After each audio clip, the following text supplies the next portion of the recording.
Looking back, I should have known the divorce was just the beginning. You don't spend 23 years with someone and really know them. Not deep down. 2 years of silence.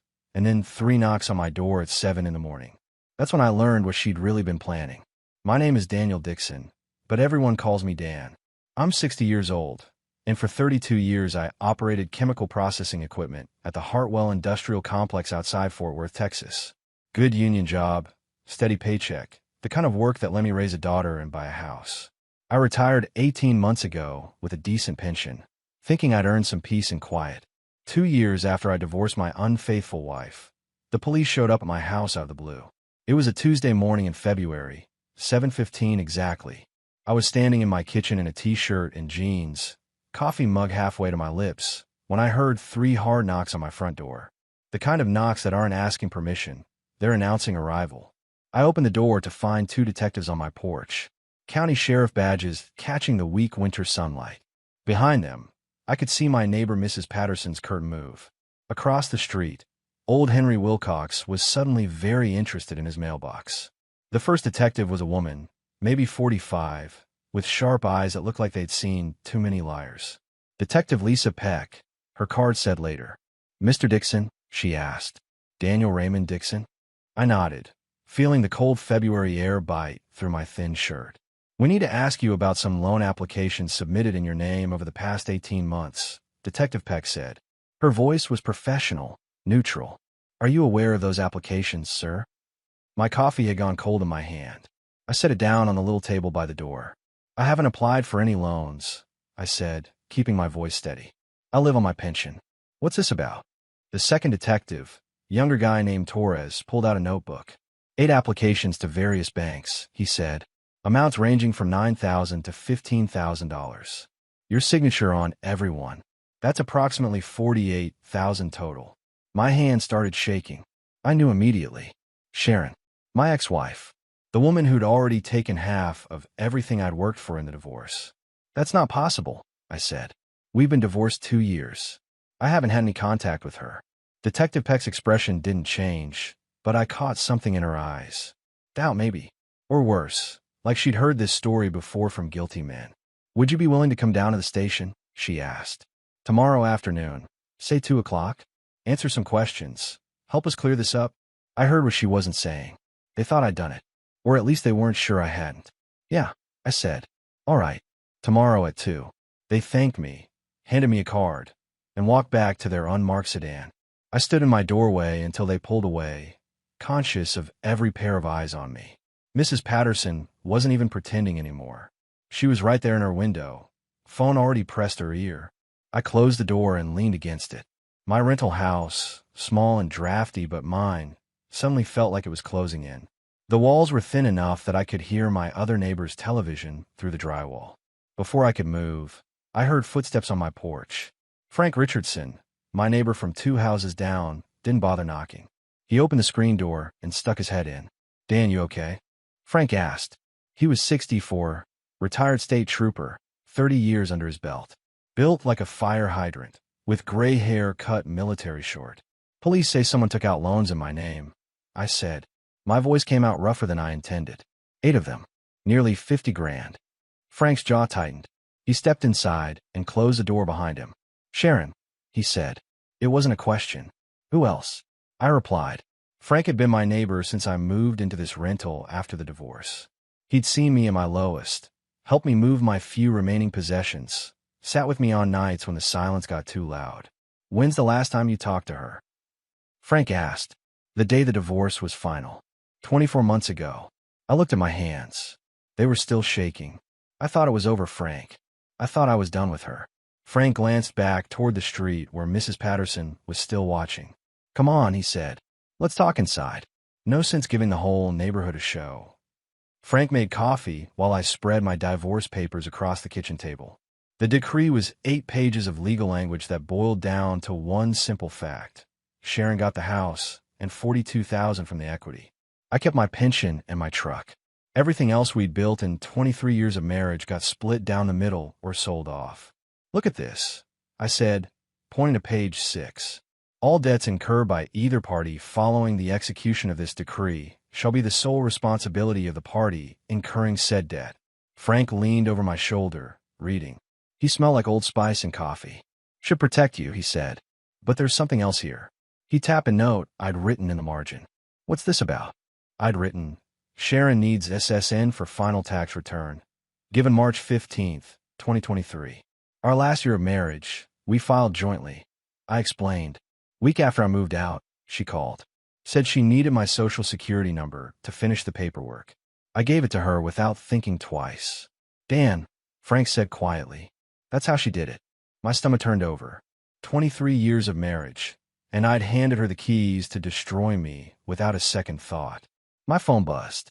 Emily, my daughter, finally calling back. I'd left her 3 messages since the police showed up. Dad, Emily said when I answered. Her voice was tight, controlled. The voice she used at work when dealing with difficult patients. She was a nurse at Harris Methodist, and that professional tone meant she was upset. Honey, I need to talk to you about something, I started. I already know, she interrupted. Mom called me this morning. She told me what's happening. My chest tightened. What did she tell you? That you're in trouble with the police. That you're trying to blame her for loans you took out. Emily's voice wavered. She said you've been calling her, threatening her. Dad, what's going on? I gripped the phone tighter. Frank was watching me, his cop instincts reading every expression on my face. Emily, listen to me, I said, keeping my voice steady. I haven't called your mother. I haven't spoken to her since the divorce. She's lying. She was crying, Dad. Really crying. Of course she was. Sharon had always been able to cry on command. I'd watched her do it with sales clerks, with our marriage counselor, with the divorce mediator. Tears were her weapon of choice. I can prove I didn't take out those loans, I said. The police showed me forged signatures. Bank statements with charges I never made. She's stealing my identity. Silence on the line. For a moment, I thought maybe I'd gotten through to her. I can't do this right now, Emily said finally. I have to get to work. Don't call me about Mom anymore, Dad. Please. I can't be in the middle of whatever's happening between you two. There's nothing happening between us, I tried to say, but she'd already hung up. I set the phone down carefully on the table. Frank was pouring himself more coffee, giving me a moment. She chose her mother, I said. She doesn't know the whole story yet, Frank replied. Give her time. I don't have time. I stood up, started pacing my small kitchen. I have to go to the police station tomorrow. They think I'm a criminal. My daughter thinks I'm harassing her mother. And I've got maybe $2,000 in the bank to fight this. Frank set down his mug. You need a lawyer. Can't afford one. You can't afford not to have one, Frank said. Who handled your divorce? Janet Reeves. Cost me $2.50 an hour to watch Sharon take everything. Call her anyway, Frank said. See what she says. And Dan. He waited until I looked at him. Don't give up yet. Sharon made a mistake going after you. She should have stayed gone. After Frank left, I sat alone in my kitchen, staring at my phone. Through the wall, I could hear my neighbor's television, some game show with Ken laughter that sounded hollow and far away. Sharon had been working on this for 2 years. 2 years of forging my signature, stealing my identity, destroying my credit. And now she had Emily convinced I was the problem. I picked up my phone and called Janet Reeves. It was time to start fighting back. Detective Peck's office smelled like burnt coffee and frustration. I sat across from her desk at 2 o'clock sharp, my folder of divorce documents in my lap. She'd kept me waiting 20 minutes, probably a tactic to make me sweat. Mr. Dixon, she said, sliding a stack of photocopied loan applications across her desk. Take a look at these. I picked up the first one. Personal loan, $11,000, submitted 16 months ago to First Texas Bank. My name, my social security number, my employment history at Hartwell Industrial. But the signature, while close, wasn't mine. The D in Dixon had a loop I'd never made. That's not my signature, I said. It's close enough to fool a bank, Detective Peck replied. Her tone was neutral, but I heard the skepticism underneath. And a notary. See the stamp? Notary named Rachel Perkins verified your identity. Says she met with you personally. I've never met anyone named Rachel Perkins. Detective Peck leaned back in her chair, studying me. Mr. Dixon, help me understand something. You're telling me you had zero knowledge of $48,000 in loans taken out in your name over 18 months. That's exactly what I'm telling you. But your ex-wife would have access to your personal information? She asked. I gave her my social security number for our final tax return. I admitted. That's it. I never told her where I moved after the divorce. Peck pulled out another document. Bank statements from one of the fraudulent accounts. These charges. Restaurants in Dallas. Shopping at Nordstrom. A lease payment for a Lexus. $470 a month. You drive a Lexus, Mr. Dixon. I drive a 2015 F-150, I said. Paid off 6 years ago. She tapped one charge that made my blood run cold. Premium spa package at the Grand Hotel. $2,000. You remember taking that vacation? No, because I never did. I pulled out my own phone, scrolled through my calendar. Those dates, I was in San Antonio visiting my brother. He was recovering from surgery. I can prove it. Peck made a note, but her expression didn't change. Here's what concerns me, Mr. Dixon. This looks like possible conspiracy.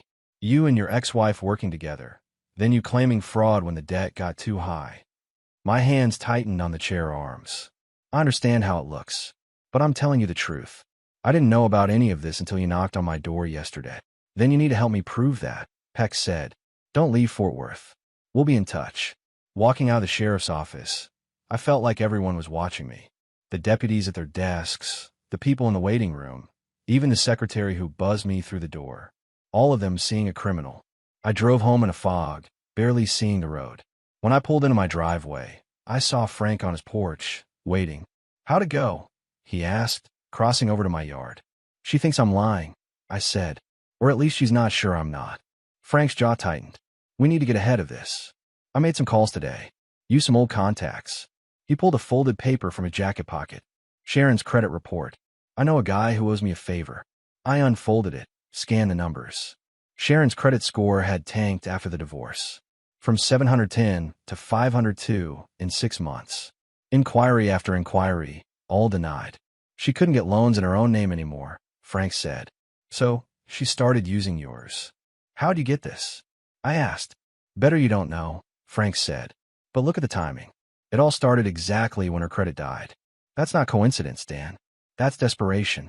For the first time since the police showed up, I felt something shift. Not hope exactly, but possibility. There's more, Frank said. I found the notary who stamped those documents. Rachel Perkins works out a UPS store on Henderson Street. I'm going to pay her a visit tomorrow. See what she remembers. Frank, you don't have to do this. Yeah, I do, he said. Because if Sharon gets away with this, she'll do it to someone else. And because you're my friend, and friends don't let friends get railroaded. The call came 3 days later while I was fixing a leaky faucet under my kitchen sink. Local number I didn't recognize. Mr. Dixon, this is Steve Harmon from the Fort Worth Telegraph. I froze. A reporter. This was about to get public. I'm working on a story about financial fraud in Tarrant County, Harmon continued. His voice was young, eager. Your name came up in some police reports. I wanted to get your side of the story. No comment. I said immediately. I understand you're being investigated for loan fraud. 8 applications, nearly $50,000. Your ex-wife has filed a restraining order against you, claiming harassment. Any truth to that? My stomach dropped. What restraining order? Filed yesterday morning. Claims you've been calling her, threatening her, stalking her residence. Says she fears for her safety. I sat down hard on my kitchen floor, still holding the wrench. I haven't contacted her. Not once in 2 years. That's not what the court documents say, Mr. Dixon. She has phone records showing multiple calls from your number. Those are fake, I said. Someone spoofed my number. Right, Harmon said, and I heard the skepticism. Look, I'm running this story tomorrow. Front page of the local section. You want to give me a statement? Now's your chance. My statement is that I'm the victim here, not the criminal. Sharon Dixon forged my signature on loan applications. She's been stealing my identity for almost 2 years. According to who? Harmon asked. According to the evidence. Asked Detective Peck. I did. She said the investigation is ongoing and no charges have been filed. After I hung up, I just sat there on my kitchen floor. A restraining order meant Sharon was escalating. Building a narrative where I was the dangerous ex-husband. She was the terrified victim. My phone rang again. Emily this time. Dad, did you really file for a restraining order against Mom? She asked without preamble. What? No. She filed one against me. That's not what she told me. She said you're making threats, that the police told her to protect herself. Emily, she's lying. About everything. I don't know who to believe anymore, Emily said. Her voice broke. This is tearing me apart, Dad. Why can't you two just leave each other alone? I am leaving her alone. She's the one destroying my life. I have to go, Emily said. Please just stop. Whatever's happening between you two, please just stop. She hung up before I could respond. I called Frank. He came over within 5 minutes. Newspaper's running a story tomorrow, I told him. Front page. And Sharon filed a restraining order. Claims I've been threatening her. Frank's expression darkened. She's boxing you in, making it harder for you to defend yourself. How do I fight someone who's willing to lie about everything? With the truth, Frank said. I talked to Rachel Perkins today, the notary. She remembers Sharon. Says a woman matching her description paid her $200 cash to stamp documents without verifying anything. Will she testify to that? She's scared. Doesn't want trouble. But I got her to write a statement. Frank pulled out a handwritten page. It's not much, but it's something. My phone buzzed. Text from a number I didn't know. You're going to pay for what you did to me. I'll make sure everyone knows what kind of man you really are. I showed Frank. He took a screenshot with his own phone. That's from Sharon, I said. Save it, Frank said. Save everything. She's getting sloppy, Dan. Angry people make mistakes. The letter from Texas State Pension arrived on a Friday morning. Official letterhead. Certified mail. I knew it was bad before I opened it.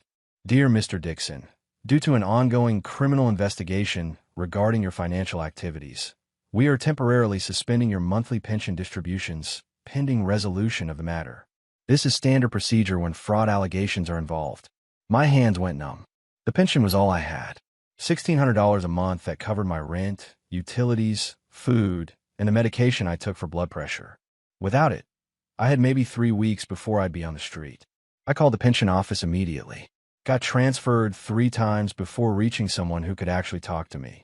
Mr. Dixon, I understand your frustration, the woman said, her voice professionally sympathetic. But when there's a police investigation involving potential fraud, we have to protect the fund. It's policy. I'm the victim here, I said, forcing myself to stay calm. My ex-wife forged my signature. I didn't commit any fraud. Then I'm sure this will be resolved quickly and your benefits will be reinstated. How quickly? That depends on the investigation. Could be weeks, could be months. Months. I couldn't last months. After I hung up, I just sat there staring at the letter. Then my phone rang. Number I didn't recognize, but I answered anyway. Mr. Dixon, this is Karen Phillips from First National Bank. I'm calling about your truck loan. You're 3 months past due on payments. What truck loan? My truck's paid off. According to our records, you took out a $12,000 loan against your 2015 F-150 8 months ago. You've missed the last 3 payments. If we don't receive payment within 10 days, we'll begin repossession proceedings. My truck, the only thing I had left that was actually mine. Sharon had somehow gotten a title loan against it without me knowing. That's fraud, I said. I never took out that loan. Sir, we have your signature on the application. And the title. Check that signature against my driver's license. It won't match. I'll make a note in your file. But until the legal issues are resolved, the loan remains in default. 10 days, Mr. Dixon. She hung up. I walked outside, looked at my truck sitting in the driveway. My dad had helped me buy it 6 years ago, right before he died. We'd driven to the dealership together, negotiated the price, shaken hands with the salesman. It was the last thing we did together. And now Sharon was taking that too. Frank found me sitting on my porch steps an hour later. You look like hell, he said. I told him about the pension, about the truck loan. She's trying to break you, Frank said. Financially, emotionally, every way she can. It's working. No. Frank sat down next to me. It's not. Because you're still standing. And I've got something that might help. He pulled out his phone, showed me a Facebook page. Found Sharon's boyfriend. Brett Hoffman, city councilman. Married, 2 kids, runs on family values. I looked at the profile picture. Clean-cut guy in his 40s, American flag in the background, wife and kids smiling beside him. He's the one she left me for, I said. Yep, and he's got a lot to lose if this comes out. Frank scrolled through more photos. Look at this. Posted 3 weeks ago. Cabo San Lucas, family vacation. $3,200 worth of resort and flights. The same amount as one of the fraudulent loans. She's spending stolen money on vacations with her boyfriend, I said. And he's either in on it or incredibly stupid, Frank said. Either way, this gives us leverage. My phone buzzed. Text from an unknown number. How does it feel, Dan? Losing everything? That's what you did to me. Now you know how it feels. Sharon. She was watching me somehow. Knew about the pension and the truck. I showed Frank the text. Save it, he said. But more importantly, respond. Keep her talking. Angry people confess. I typed. I never did anything to you. You left me, remember? The response came fast. You ruined my life. 23 years wasted on a loser. I deserve better. I deserve what you took from me. What did I take from you? Everything. My youth, my dreams, my chance at happiness. You owe me, and I'm collecting. Frank was reading over my shoulder. There it is. She thinks she's entitled to destroy you. That's not the text of someone who's scared. That's someone who feels justified. Another text. Brett treats me better in one day than you did in 23 years. He buys me things, takes me places, makes me feel valued. Is Brett helping you take out loans in my name? I typed. Long pause. Then, you can't prove anything. Not a denial. Almost an admission. Screenshot everything, Frank said. We want to nail her. The call came at 2 in the morning. I was awake anyway, lying in bed staring at the ceiling, doing math in my head. Rent due in 8 days. Truck payment due in 10. No pension money coming in. Maybe $800 left in my checking account. I answer on the first ring. Dad. Emily's voice, but wrong. Shaking. Scared. What's wrong? I'm at the hospital. Harris Methodist. I need you to come. My heart stopped. Are you hurt?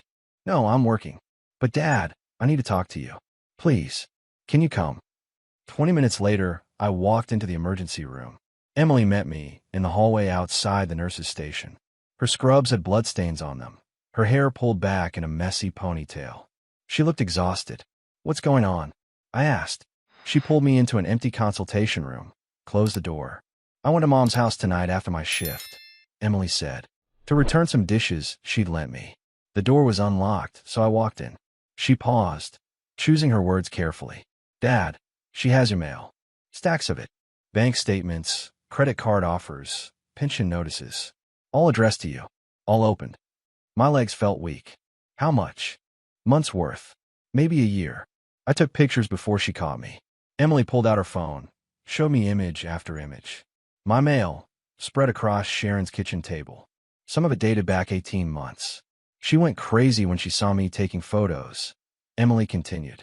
Started screaming that I was betraying her, that you turned me against her. She said things, Dad. Horrible things about you. About us. What things? Emily's eyes filled with tears. She said she deserved everything she took from you, that you owed her for wasting her best years. She said she'd been planning this since before the divorce, that she was going to bleed you dry and there was nothing you could do about it. I pulled Emily into a hug. She held on to me like she was drowning. I'm so sorry, she whispered. I should have believed you from the start. She's been lying to me this whole time. It's not your fault, I said. Yes, it is. I chose her over you. I let her poison me against you. Emily pulled back, wiped her eyes. But I'm choosing you now. I sent those photos to my email, to the cloud, to 3 different places. She can't delete them. Did she see you send them? I don't think so. But Dad, she's escalating. She knows I know now. I don't know what she'll do. As if on cue, my phone rang. Sharon. I put on speaker so Emily could hear. You turned my daughter against me, Sharon hissed. You poison her mind. I'll destroy you for this, Dan. I swear to God. I'll take everything. You already did, I said calmly. But I'm taking it back. You can't prove anything. It's your word against mine. Actually, Emily said, speaking up, it's your own mail theft, your own admissions and photographic evidence. I heard everything you said tonight, Mom, and I recorded it. Silence on the line. Then Sharon's voice, cold and sharp. You're just like your father. Weak. Pathetic. I should have left years ago. You should have, Emily agreed. Would have saved us all a lot of pain. Sharon hung up. Emily and I stood there in the consultation room, the fluorescent lights humming overhead, the hospital sounds muffled through the walls. What happens now? Emily asked. Now I call Frank, I said, and we take all this to Detective Peck. Your mom just made her first big mistake. Emily nodded. Good. Because she needs to pay for what she's done. Outside the hospital, the March night was cold and clear, stars visible despite the city lights. For the first time in weeks, I felt like I could breathe. My daughter was back. I had evidence. The fight wasn't over, but now I had ammunition. Sharon wanted a war. She was about to get one. Frank knocked on my door at 6 in the morning, holding 2 cups of coffee and a folder thick with papers. "You're going to want to see this," he said, walking past me into the kitchen. He spread documents across my table like he was laying out a case file. I did some digging into Brett Hoffman, city councilman, runs on family values, champions of small business. Sharon's boyfriend, I said. Yeah, but here's the interesting part. Frank pulled out a printout of property records. 3 months ago, Hoffman bought a lake house in Granbury. Paid $340,000, cash. No mortgage. I looked at the date. Right in the middle of when the fraudulent loans were being taken out. Where does city councilmen get that kind of cash? I asked. Exactly. Frank showed me more papers. His salary is $65,000 a year. His wife doesn't work.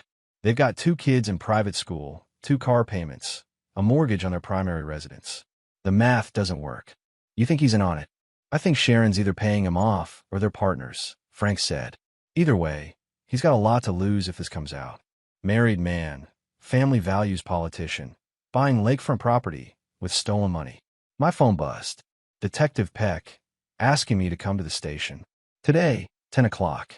Bring any new evidence. Frank and I arrived early. Emily met us in the parking lot, still in her scrubs from her night shift. She looked exhausted but determined. Ready? I asked her. More than ready, she replied. Detective Peck's office looked the same as before, but her expression was different. Less skeptical, more interested. Mr. Dixon, she said, gesturing to the chairs across from her desk. You said you had new evidence. Emily stepped forward first. I'm Dan's daughter, Emily Dixon. I work as a nurse at Harris Methodist. 2 nights ago, I went to my mother's house and found these. She laid out printed photos of my mail, spread across Sharon's kitchen table. Bank statements, pension notices, credit card offers. All opened, all addressed to me. My mother admitted to me that she'd been stealing my father's identity since before the divorce. Emily continued. She said he owed her, that she deserved everything she was taking. I recorded the conversation. Emily played the audio on her phone. Sharon's voice, clear and angry. I deserve what you took from me. You owe me, and I'm collecting. Brett treats me better in 1 day than you did in 23 years. Detective Peck's expression hardened as she listened. Frank spoke up next. Detective, I have a statement from a notary, Rachel Perkins. She admits that a woman matching Sharon Dixon's description paid her $200 cash to stamp documents without verifying identity. He slid the handwritten statement across the desk. And there's this, Frank continued, showing the property records. Brett Hoffman, Sharon's boyfriend, purchased a lake house for $340,000 cash while these fraudulent loans were being processed. His legitimate income doesn't support that kind of purchase. Peck studied the documents for a long moment. Then she looked at me. Mr. Dixon, I owe you an apology. When this case first came across my desk, I thought. She paused. Well, I thought you might be involved. I've seen too many cases where ex-spouses work together, then turn on each other when things fall apart. You thought I was guilty, I said. I thought you might be. I was wrong. She stood up. I'm going to bring your ex-wife in for questioning. And I'm going to have a conversation with Mr. Hoffman. If he's been benefiting from stolen funds, that makes him an accessory. What about my pension? I asked. My truck loan. I'll contact the pension board today with my findings. As for the truck loan, you'll need to file a police report for identity theft. Use this case number. She wrote it down on a card.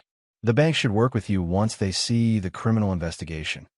Walking out of the station, I felt lighter than I had in weeks. Emily linked her arm through mine. We did it, Dad, she said. Not yet, I replied. But we're close. Frank drove us to a diner on Rosedale. Over pancakes and coffee, we planned our next move. Sharon's going to know we went to the police, Emily said. She's going to panic. Good, Frank said. Panic people make mistakes. We just need to be ready when she does. My phone buzzed. Text from Sharon. You're going to regret this. All of you. I showed it to Frank and Emily. Save it, Frank said. Add it to the evidence pile. Another text. Brett has lawyers. Real lawyers. You'll never prove anything. She's scared, Emily observed. She wouldn't be threatening us if she wasn't. A third text. Emily, honey, your father is manipulating you. He's sick. He needs help. Please call me. Emily's jaw tightened. She typed a response. I saw the evidence with my own eyes, Mom. You're not the victim here. Stop pretending you are. No response after that. The eviction notice came 3 days later. Taped to my door, official letterhead from the property management company. Failure to pay rent. You have 5 days to vacate the premises. I'd paid rent. I knew I had. I checked my bank statement, and there it was. Check cleared 2 weeks ago. Same as always. I called the property management office. Mr. Dixon, according to our records, your February and March rent checks bounced, the woman said. We sent notices to your address, but you didn't respond. I never got any notices. And those checks didn't bounce. I have proof they cleared. Let me pull up your file. Pause. Typing. Oh, I see the issue. We've been sending notices to 2847 Mockingbird Lane. Is that not your current address? No. I live at 1635 Oakmont Drive. According to the system, you filed a change of address form 6 weeks ago. Updated your mailing address to Mockingbird Lane. My stomach dropped. I never filed any change of address. Well, someone did. It's in our system with your signature. Sharon. She'd changed my mailing address so I wouldn't get the eviction notices. Wanted me on the street before I could fight back. I drove to the property office with my bank statements and my lease. Took 2 hours and 3 supervisors, but eventually they agreed to cancel the eviction. Someone had forged my signature on the address change form. We'll need to file a police report, the manager said. This is fraud. Already have one open. I replied. Add it to the pile. That afternoon, Frank called. Turn on Channel 5 News. Now, I switched on my TV. Local news, midday broadcast. And there was Brett Hoffman, standing on the steps of City Hall with his wife and lawyer. These allegations are completely false, Hoffman was saying, reading from a prepared statement. I have never been involved in any fraudulent activity. My property purchases were made with legitimate funds from family investments. This is clearly a politically motivated attack by opponents who want to damage my reputation before the upcoming election. The reporter asked, Councilman Hoffman, what's your relationship with Sharon Dixon? Ms. Dixon is an acquaintance through real estate business. Nothing more. Any suggestion otherwise is defamatory. Frank called back. He's lying through his teeth. I know, I said. But here's the thing, Frank continued. He's running scared. Brought his wife, brought a lawyer, called a press conference. That's not what innocent people do. That evening, my phone rang. Number I didn't recognize, but a Fort Worth area code. Mr. Dixon, this is Pastor William Garrett from Grace Community Church. I believe your ex-wife Sharon attends here. I'd never been much for church, but Sharon had started going regularly after the divorce. Part of her reinvention as the wronged woman, I figured. Yes. I said cautiously, Mr. Dixon, I need to speak with you about something troubling. Would you be willing to meet with me? Tomorrow morning, perhaps? At the church. What's this about? I'd rather discuss it in person, if you don't mind. It concerns Sharon and some financial irregularities involving church funds. My heart started pounding. What kind of irregularities? Tomorrow morning, Mr. Dixon. 9 o'clock. I'll explain everything then. He hung up before I could ask more questions. I called Frank immediately. The pastor from Sharon's church just called me. I said, wants to meet tomorrow. Says something about financial irregularities and church funds. Frank was quiet for a moment. You think she stole from her church? At this point, I don't know what she's capable of. I'm going with you, Frank said. Whatever this is, you're not facing it alone. That night, I couldn't sleep. Lay in bed staring at the ceiling, thinking about everything Sharon had done.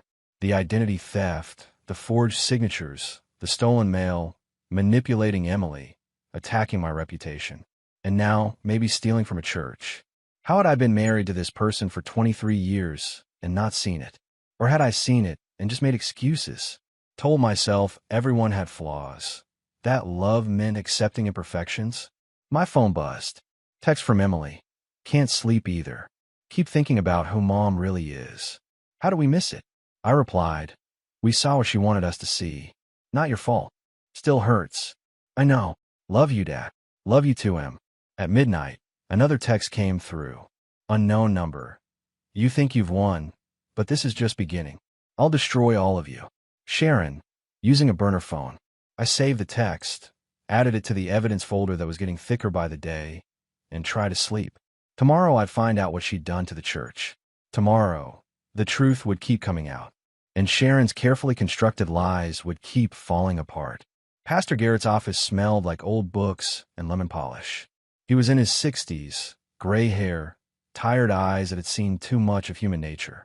Frank sat beside me as the pastor spread financial documents across his desk. Mr. Dixon, 3 months ago our church treasurer noticed discrepancies in our building fund, Pastor Garrett began. Small amounts at first. 200 here, 300 there. We assumed bookkeeping errors. But they weren't errors, I said. No. Sharon volunteers as our fundraising coordinator. She has access to donation records, donor information. We trusted her. He pulled out a ledger.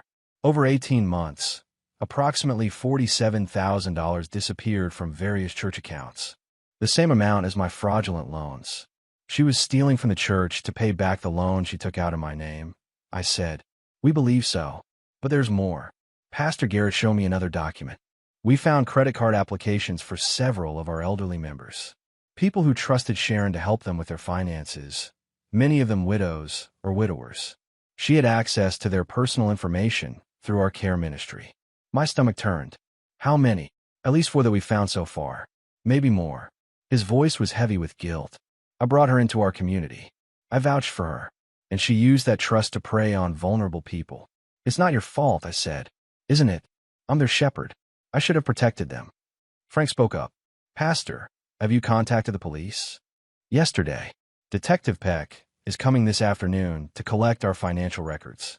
But Mr. Dixon, I want to tell you first. Your ex-wife stood in my pulpit 3 weeks ago. I asked her to share her testimony, her journey of faith after divorce. She talked about forgiveness, about moving forward. And the whole time, she was stealing from the people sitting in those pews. He looked at me with something like apology in his eyes. I believed her, Mr. Dixon, when she told me you were unstable, that she feared you, that you were harassing her. I believed every word. I even spoke against you from the pulpit, called you a troubled man who needed prayer and intervention. I'm sorry. You didn't know, I said. I should have.